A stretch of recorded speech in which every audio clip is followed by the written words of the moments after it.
Hey guys, सो आज की इस वीडियो में हम बात करने वाले हैं हाइड्रो इलेक्ट्रिक पावर सेक्टर से जुड़ी दो कंपनियों के बारे में। पहली कंपनी हम एनएचपीसी को लेकर डिस्कस करेंगे, साथ ही एसजीवीएन से जुड़ी जानकारी को लेकर भी बात करेंगे।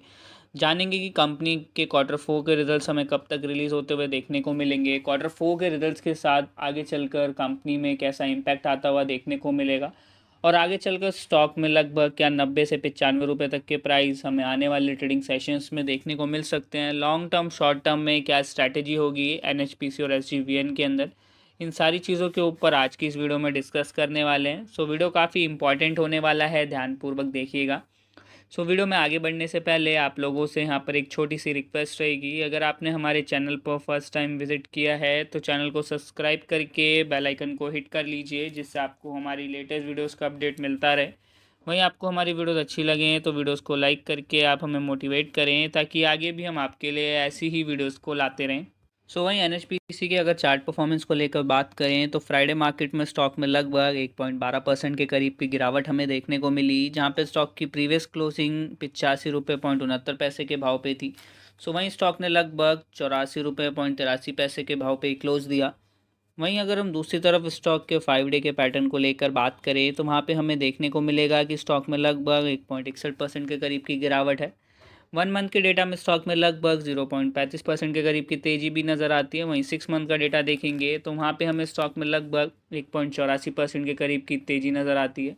वहीं अगर साल भर का डेटा देखें तो लगभग यहाँ पे 15% से अधिक की गिरावट भी हमें स्टॉक में देखने को मिलती है। स्पेसिफिकली एनएचपीसी को अगर इस साल के परफॉर्मेंस पर ट्रैक करें तो हमें देखने को मिलेगा कि जहाँ पे स्टॉक ने लगभग 70 से 72 रुपये तक के लेवल्स हमें यहाँ पे मार्केट के अंदर दिखाए थे, और जहाँ पे स्टॉक लगभग 52 वीक हाई 118 रुपये तक के भाव तक पहुँचा था। और अभी के समय में काफ़ी इन्वेस्टर्स ऐसे होंगे जो कि लॉन्ग टर्म में स्टॉक को टैली या अगर बात करें ट्रैक करते होंगे, तो उन्होंने इस स्टॉक के अंदर एक स्पेसिफिकली एक अच्छे लेवल पर अपनी बाइंग यहाँ पे क्रिएट की होगी। और एनएचपीसी स्टॉक के पैटर्न को अगर हम समझें तो हमें देखने को मिलता है कि स्टॉक जो रहेगा शॉर्ट टर्म में हमें यहाँ पे स्टॉक में करेक्शन देखने को मिल सकती है, बट लॉन्ग टर्म अभी भी स्टॉक के हमें यहाँ पे पॉजिटिव देखने को मिलते हैं। Q4 के रिजल्ट्स की एक्सपेक्टेशंस को लेकर बात करें तो हो सकता है हमें मिड मई तक या बात करें 12 से 15 मई के बीच क्वार्टर फोर के नतीजे एनएचपीसी के जारी होते हुए देखने को मिल सकते हैं। देखना ये होगा क्वार्टर फोर के नतीजों के बाद हमें स्टॉक में कैसा एक्शन बनता हुआ नज़र आएगा। एक्सपेक्टेशंस यही है अभी के अकॉर्डिंग की, हो सकता है रिजल्ट्स कुछ अनएक्सपेक्टेड आए और जिससे स्टॉक में अगेन एक तेज़ी बनते हुए देखने को मिल सकती है। वहीं दूसरी तरफ कंपनी के मार्केट कैप को लेके बात करेंगे तो लगभग 85,360 करोड़ के आसपास का कंपनी का मार्केट कैप देखने को मिलता है, जहां पे स्टॉक भी लगभग 31.44 का। और अगर हम अभी के समय में पी वैल्यूएशंस के अकॉर्डिंग कंपेयर करेंगे तो हमें कहीं ना कहीं जो रहेगा स्टॉक यहाँ पे एक्सपेंसिव देखने को मिलता है।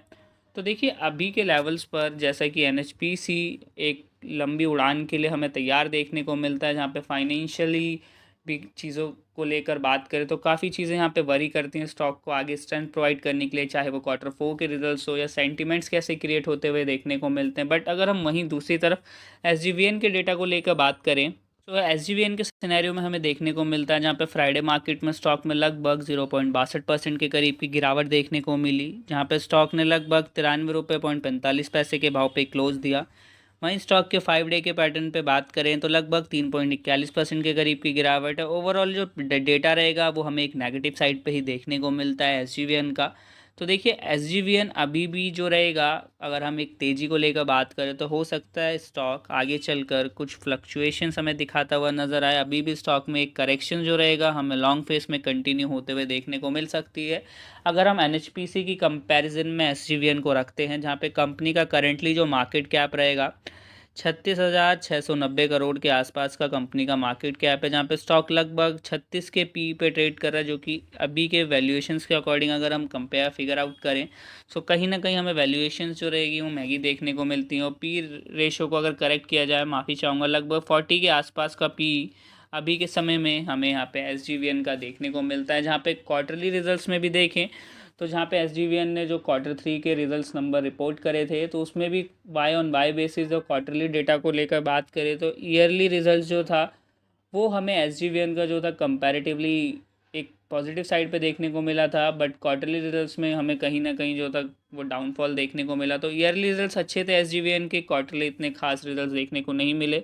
Q4 को लेकर यहाँ पे नज़र टिकी हुई है कि जैसा कि देखने को मिल सकता है कि अगर Q4 में कुछ अच्छा क्वार्टर रिपोर्ट होता है तो ही एसजीवीएन के अंदर हमें कुछ शार्प मूव्स आगे चलकर बनते हुए नज़र आ सकते हैं। तो एनएचपीसी हो या एसजीवीएन जो कि हाइड्रो इलेक्ट्रिक सेक्टर में हमें कामकाज करते हुए देखने को मिलती है, इनके शॉर्ट टर्म पे जो हमें करेक्शन देखने को मिली मार्केट के अकॉर्डिंग, इन्होंने भी जो था वो रिएक्ट किया, बट आगे चलकर कुछ पॉजिटिव मूव देखे जा सकते हैं। बट ये लेवल जो रहेगा बाइंग के लिए सही नहीं रहेगा। ऑलरेडी पोजीशन है तो कंटिन्यू की जा सकती हैं। यहाँ पे सिर्फ आपके साथ एक व्यू साझा किया जा रहा है, कोई भी बाइंग और सेलिंग रिकमेंडेशंस यहाँ पर हमारी तरफ से नहीं है।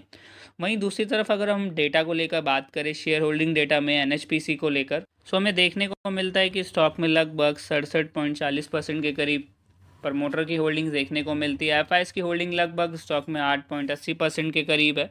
वहीं डीआईएस देखिए तो लगभग 11.80% के करीब, रिटेल पार्टिसिपेशन लगभग 12.10% के करीब, जहाँ पे रिटेल पार्टिसिपेशन क्वार्टरली बेसिस पर देखें या अगर हम मंथली बेसिस पे देखें तो हमें कहीं ना कहीं करेक्ट होता हुआ देखने को मिला, जहाँ पे डीआईएस के द्वारा पोजीशंस को बढ़ाया गया और एफआईएस यहाँ पे अनचेंज पोजीशंस में। सो ओवरऑल होल्डिंग्स में जो रहेगा रिटेल पार्टिसिपेशन ने कहीं ना कहीं काफ़ी माल बेचा और जहाँ पे डीआईएस के द्वारा पोजीशंस को बनाया गया है। सो ये थी हमें एनएचपीसी की होल्डिंग्स। एसजीवीएन की मंथली म्यूचुअल फंड्स की होल्डिंग्स को लेकर बात करेंगे तो देखने को मिलता है कि कहीं ना कहीं स्टॉक के अंदर म्यूचुअल फंड के डेटा में हमें देखने को मिला कि लगभग सेलिंग जो है 12 म्यूचुअल फंड हाउसेस द्वारा सेलिंग और 31 म्यूचुअल फंड द्वारा बाइंग देखने को मिली। तो ओवरऑल यहाँ पे हमें कहीं ना कहीं स्टॉक में जो था वो सेलिंग एक्टिव होते हुए नज़र आई, जो कि स्टॉक को जो रहेगा शॉर्ट टर्म के बेसिस पर यहाँ पे वीकनेस दे सकता है आने वाले समय में। तो आप उसी अकॉर्डिंग अपनी पोजीशंस को यहाँ पे कंटिन्यू रख सकते हैं। बाकी आप किसी भी इन्वेस्टमेंट से पहले एक बार अपने फाइनेंशियल एडवाइज़र से ज़रूर कंसल्ट करिए, कंपनी को खुद भी फंडामेंटली फाइनेंशियली एनालाइज करिए, उसके बाद ही जो रहेगा कंपनी के अंदर इन्वेस्ट करिए। Thank you for the watching guys.